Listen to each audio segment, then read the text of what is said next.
Целиот регион се уште е во шок од страшна трагедија која 59 лица загинаа во ноќен клуб во Кочани, Македонија.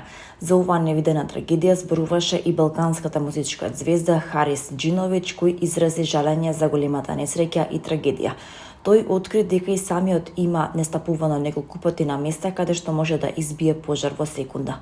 Сум видел премногу во кариерата, како да гледам на трагедија во која загинаа млади луѓе без причина поради невнимание на другите.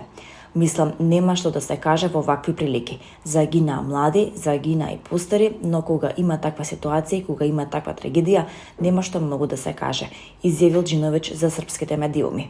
Тој изјави дека низ целиот Балкан има клубови кои не се соодветно опремени со противпожарни излези и системи. За жал, премногу од тоа видов во мојата кариера. Пее во разни клубови и дупки, а што знам, не знам веќе каде не сум бил. Ке требаше многу да се направи за да се создаде безбедносна ситуација и да се подигне нивото на безбедност на сите присутни таму. Треба да работиме на тоа, но доцниме на сите работи, објасни Џиновиќ. Тој изјави и дека обично не треба да се случи за луѓето да реагираат. Угледниот британски весник Independent посвети поголем текст за трагедијата во Кочани, која фокусот го става на смртта на Андреј Ѓорѓиевски, еден од членовите на бендот ДНК, кој трагичната вечер во дискотеката Пулс имаа настап. Под наслов "Пејачот умре како херој, втрчувајќи во пожар во ноќен клуб во Македонија за да ги спаси младите обожаватели". Британскиот медиум со долга традиција пишува дека пејачот на ДНК бил опишан како добар и скромен од неговиот ожалостен менаџер.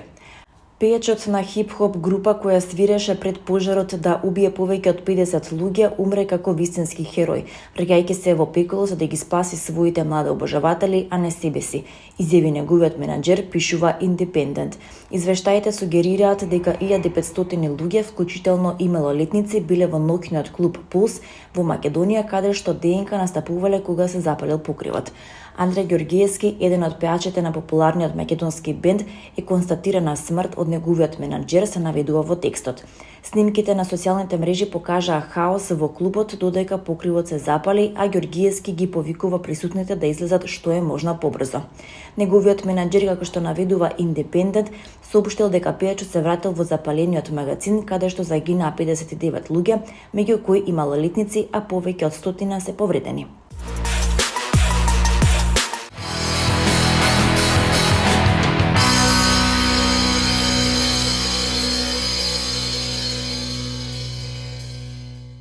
Македонскиот музичар, актер, текстописец и шоумен Игор Џамбазов со длабока тага изрази жалење за прирано загаснатиот живот на неговиот колега и пријател Андреј Ѓорѓиевски од дуото ДНК.